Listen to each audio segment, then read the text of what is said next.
underground on the world of Zodia, a subterranean, theocratic megacity called Ovalin rests. Crystal lights illuminated the tunnels and streets. Stale air carried the odor of death and poison through many sections of the city. Webs and spiders crawled around streets and temples. Elves with slender, beautiful builds, onyx skin, and silky white hair walked the streets, some clad in purplish-black armor as they hunted for heretics, others in religious black and purple robes, and others in high-end silk. Other races in tattered clothes, humans, Arali, and other species sourced from raids. The majority kept as slaves, the rest low-class citizens, walked through the crowded streets. Temples dedicated to the one true god, Silica, goddess of venom and agony, were built into the walls. Statues of her stare down with 6 eyes made of rubies and amethyst. In the bustling and crowded marketplace, Nimrith Ovalin, the 12th Grand Arcanist of House Ovalin, stood. The guards, clad in silvery armor and wielding mundane glaives, gave him no fear as he scanned the shelves behind the shopkeep for anything valuable. What were useless miscellaneous baubles and objects to someone, but to a man like Nimrith, adept in the arcane arts, these were vital to his spellcraft. Jars of special fluids and organs suspended in preservative gels, gemstones like ambers, emeralds, and diamonds glittered, and special plants rested in pots. Sadie, the shopkeeper of the stand, who was standing silent as Nimrith looked around in his royal robes, opalescent gem on his neck, grimoire on his hip, and obsidian scepter in his hand, made him imposing to the shopkeep, but she finally spoke. Your Majesty, are you okay? Nimrith took a deep breath and replied, I'm fine, ma'am. I know I'm taking a while, just wait a bit longer. She nodded and asked, Do you want to talk about it, my lord? No, I'm fine. Just give me the Jaren root. I need about 10 of them. He placed 40 gold coins on the stand. Oh no, sir. I can't take that much just for some roots. You can and you will. As head mage of House Ovalin, I order it of you, all of you. He pointed at the 2 guards who clutched their glaives. 10 gold coins for each of you. Go feed your families and please get me my roots.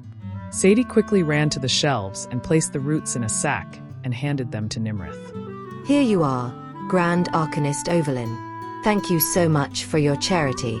May Silica bless you, she said as her guards nodded in thanks. You're welcome, ma'am. Have a good day now, he said with a smile, although the idea of Silica giving him anything made his skin crawl. He picked up the sack of roots, placed it in a magical subspace sack on his hip, and continued through the obsidian plaza.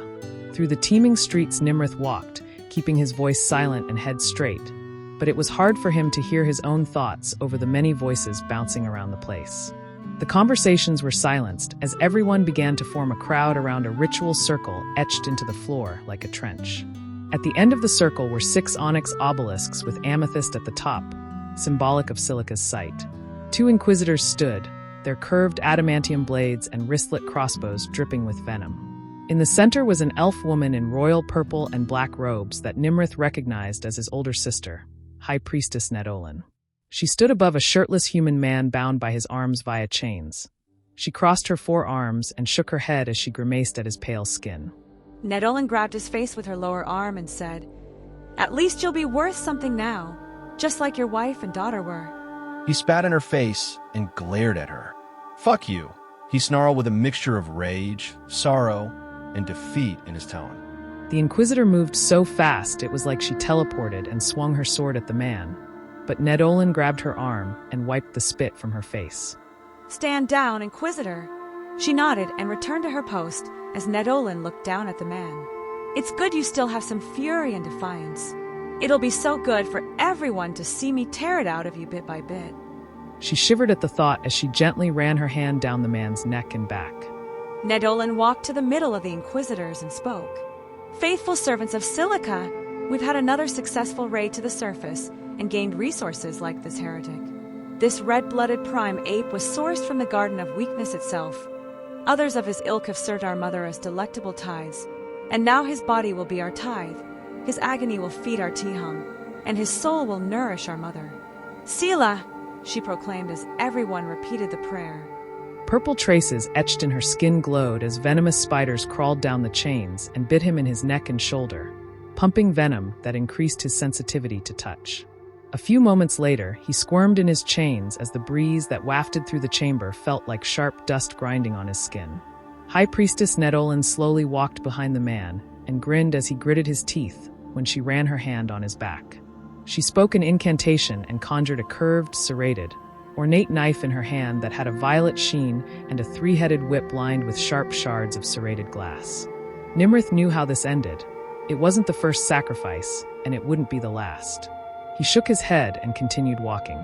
The deafening cacophony of conversation was annoying to Nimrith. During times like this, he wanted it to return, as it was better than the sounds of slowly tearing flesh, abominable hymns, the repeated cracking of whips, and constant screams of pure, unfettered agony that echoed through the tunnels for hours. Every drop of agony served to remind the populace of Silica's dominance and nourish the demons under the service of nobles. The screams ended as he approached the checkpoint from the Obsidian Plaza and left the marketplace. Nimrith shook his head as he tried to get the image of the sacrifice out of his head as he arrived at the fungal farms on the outskirts of the city. As he passed the stone bridge, his eyes darted around at large red fungi the size of trees, smaller orange bioluminescent fungi, and numerous patches of pink fungi. The old carvings of a ritual circle were caked underneath the moss and dust. Rivers rushed under the stone bridge and around the fungal farms. The farms were being worked by human, Arali, and ogre slaves. The slaves had pink sigils on their bodies with the insignia of House Draklin that kept them working. Small spiders crawled on the walls and ceiling, as well as large spiders, whom they called gloom weavers and their evolved stage, dread weavers. Their glowing red eyes, sharp exoskeleton as hard as stainless steel, and green acidic drool would have terrified anyone else. But the demons simply disgusted Nimrith as he walked through. The slaves ignored him, as the insignia of House Ovalin was protection from their ire. Purplish traces on his skin glowed. Nimrith spoke an incantation, and 4 small motes of opalescent light appeared and orbited around him. He didn't need them for a light source. His eyes aren't hindered by such trivial things. They were meant as a distraction as Nimrith sent them out and attracted the scrying spiders away from him. You can come out now, Talquilin. A shimmering portal opened in front of him, and Grand Arcanist Talquilin of House Draklin emerged. She had a red cube insignia on her black robes. She flicked her long white hair as she approached him. Hello, Nimrith. She pulled out a black bottle with a spider on it. How about some wine? No thanks. Nimrith refused as he raised his hand in disagreement. Fine, more for me. She fastened the bottle on her hip and pulled out a spellbook. Let's get this trade going. Do you have the roots? Nimrith pulled out the sack of roots and gave it to her. Here you are. Talquilin opened the sack and counted 30 roots. Low-quality roots, but good enough, and you have a lot more, she chuckled. You must like me. Oh no. I'm messing with you, here you go. She handed him the spellbook chocked full of knowledge of spells from the School of Spatiomancy. Nimrith scanned through the book and smiled at what he saw: short and long-range teleportation, portals, and the knowledge of subspaces, arcane knowledge that is contraband in the city, and those caught with it risk the same fate as the man in the Obsidian Plaza. Thank you, Talquilin. Thank you, Nimrith. Now I can heal my sister, and I'm sorry. For what? For this. A bolt shot from the darkness and made the book slip far from his hand and into a fungal patch. 10 bolts came from the darkness, but Nimrith extended his hand and made a round yellow shield that blocked the bolts. Nimrith glared at Talquilin, his grip on his scepter tightened. It's nothing personal. House Ovalin needs to die, and your death is a phenomenal start to that. Nimrith remained silent as the gem at the tip of his scepter glowed with yellow light. Come on, Nimrith. We both know you aren't a killer. I'll leave it to you, and bring the book when you're done. She warped from the area. Nimrith looked into the darkness and saw up to 50 figures perched on the ceiling, which he surmised to be assassins. He tapped the end of his staff on the ground and ended his light motes, the attention of the spiders. The gloom and dread widows turned from the slaves to the mage and began crawling towards the assassins. Bolts came at the demon spiders that erupted into a sonic blast. The ceiling they were clinging to collapsed on them as they fell 100 feet onto their backs. The assassins moved quickly and plunged their swords into the demons while others rushed Nimrith only to be blocked by a golden shield. The demons dissolved into mist as many assassins kept striking only to be blocked. The shield gained a flicker of light with each strike, but his fatigue was growing with each hit endured. You're alone and outnumbered now, one assassin said. Perhaps so, but I'm not outmatched. He tapped the end of his scepter and conjured a large golden spear that began to cleave and drive its way through the assassins. Nimrith followed by making an icosahedral dome around his body as limbs, corpses, and white elven blood were flung around the farm. The diamond holding his magic energy was drained to 50%, but he was still wary of the remaining assassins as the spear hovered around the dome. Hiding behind domes and floating blades. Cowardly mage. The rest of you can walk away from this. No more blood has to be spilled today. You're right. Only yours needs to spill. The assassins simultaneously spoke an incantation. The slaves stood up from their work and walked to the edge of the farm, with rushing water and sharp rocks waiting at the bottom. Surrender, and the cattle can live. Don't, and 100 workers will fall to their deaths. The tactic made Nimrith sick to his stomach, but he wasn't defeated as he put down his dome, absorbed its residual magic, and spoke an incantation to make water from the lower lake rise and congeal into an orb. The cave water sphere absorbed the slaves while submerged in water. Damn it, an assassin set. Now I just need to find them. Nimrith was interrupted by a white crossbow bolt striking the ceiling that made a blinding light that guided his spear through the remaining assassins. Bodies and blood fell from the ceiling, landing on the stone floor, the water orb, and off the edge entirely. The weight of the water sphere finally became too much for Nimrith as he fell to his knees. His gem ran out of energy, and the spear fizzled into nothing as the orb collapsed, soaking the entire farm and freeing the thralls. Nimrith caught his breath, his clothes soaking and muscles weak, but he didn't notice a lone assassin hovering over him, poison blade in his hand. He struggled to lift his scepter, but it was kicked out of his hand.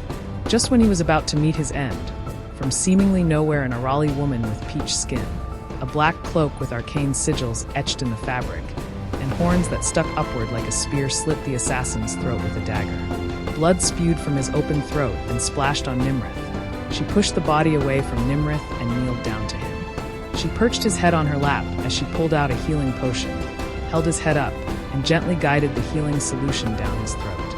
It's okay. You're going to be all right, she said in a gentle tone as she smiled at Nimrith. Who are you? He asked. She turned around and turned to him with panic on her face. She gently pulled Nimrith up and put her hood up. We can't talk here. I'll find you later. She handed the book back to Nimrith and vanished from sight again. A collection of footsteps came rushing into the farm. A few inquisitors, guards, and two of Nimrith's brothers, High Arcanist Malin and High Arcanist Gadar. Alongside them are two ogres, one gray and rotten, and the other drooling and brain-dead. Malin and Gadar looked around the farm and smiled. Wow, just when Gadar and I were arguing about who gets that prime ape, you stumbled on prime resources for my experiments. Malin said, Do you know what can be made with elf bodies, you fool? I'm taking the corpses. He turned to his gray-skinned, zombified ogre and commanded, Collect. The ogre nodded and began picking up the assassin's corpses as... Must you two always miss the point? I don't see you complaining when we have good elixirs. Malin sneered. Or undead thralls defending the place. Gadar added, Enough. Nimrith, what happened here? Nimrith slowly got up and picked up his staff. These assassins were hired by House Draklin. Who in the house specifically? She asked. Nimrith paused and lied. How would I know that? I came out here on the way back home in the mini slums of this city and got attacked. Nedolin paused and said, Okay, I believe you. One of the Inquisitors approached and said, High Priestess Nedolin, does it matter? House Draklin has made an attempt on the life of our Grand Arcanist. Nedolin glared at the Inquisitors and turned away. Correct. Grand Matron Ovalin will love this news. An excuse for retribution on House Draklin. Oh, how fun. Complete destruction of the House of Draklin. The amount of dead bodies to work with, their matron, priestess, workers, and slaves. Gadar, he said, grinning at the thought. Yes, they'll all end up in the slaughter. Malin agreed. Are we seriously going to sentence millions to death because of one person's actions? Nimrith asked. Well, that depends on the ruling of Grand Matron Ovalin. Nedolin said as she made her eyes glow and beckoned a royal chariot, pulled by two giant spiders from the tunnel. Come on, we're going back home. The four siblings got on the chariot. The bodies were packed into the back as the ogres sat behind them. With an incantation, the spiders pulled the cart silently, making its way to the Ovalin Palace. As the spider chariot arrived at the glittering palace, they were greeted by a human slave who stood up straight at the sight of them. Welcome home, High Priestess Nedolin. She ignored him and walked by them as she looked at the blood and filth on her chariot. Nedolin and Nimrith remained silent throughout the sigil-carved hallway and entered the main hall. In the hall, the two met their brother, Grand Blade Mortibus Ovalin, his tall, bulky frame clad in heavy silvery armor enchanted with runes, his sword and shield on his hip. Oh, are you two finally getting along? He mocked. No, you tit, Nedolin retorted. However, you should keep your skills sharp and your troops ready. We might be going to war pretty soon. Oh, really? On the surface? No, House Draklin. He had to fight off 50 assassins. Mortibus' red eyes widened at the knowledge. Oh, damn. I guess I shouldn't be shocked. I just thought he was purely for warding areas. I'm a versatile mage, Mortibus. I guess so. Well, it's been fun, but I need to ensure my troops are ready to kill an entire noble house. Fine. The two siblings walked past the towering commander and up the stairs to the Court of Blades. Two undead thralls clad in armor and wielding glaives stood guard. Their hollow eyes recognized the Ovalins and did nothing as sigils glowed and the door opened. Through the large stone throne room, numerous royal undead guards stood, their undead anatomy not hindering their toned and muscular physique. Past the purple and black carpet were two large throne chairs adorned in sigils, gemstones, and ebony blades. Sitting on those thrones were the ruling sovereigns of the city, Grand Matron and Patron Ovalin, in royal robes and crowns, as an undead knelt before them with a plate full of large fruit that they consumed in a few bites. Grand Matron Ovalin looked down at her children and held out a fruit. My children, try this. The Vonner call this a pomegranate. They're not good, but do you like them? The two kneeled and Nedolin spoke. Grand Matron Ovalin, House Draklin, made an attempt on our Grand Arcanist life. 50 assassins attacked him at the fungal farm. Grand Matron Ovalin held up her hand and said, I can see through the spiders too. Nedolin, I understand the situation. An attempted murder on not only our Grand Arcanist, but the attempted murder of thralls working one of our vital farms that can't even feed our entire population, and the destabilization of the pact that keeps order. The punishment will be swift. She stood up from her throne, her brolic frame covered by her armor and royal robes, her claymore on her hip. With a flick of her wrist, she made sigils appear in a circle on the floor, which erupted into a purplish-black portal. I'm sure it doesn't need to be said, but Nimrith, you are to remain here. Clearly you can't go outside without being attacked. You'll be able to leave once we've reminded the people that we aren't to be disrespected. He nodded as she walked through the portal and closed it behind her. The siblings left the Court of Blades and silently walked through the hallway. Is there a reason you're following me? Nimrith asked. I just wanted to ask you something. How did you know the assassins were from House Draklin? There was no insignia on them, so how did you know who hired them? You can't be lying about their involvement. I can see Gadar's experiments, and the corpse said Draklin hired them, but what interaction did you have with them? Nimrith remained silent but then spoke.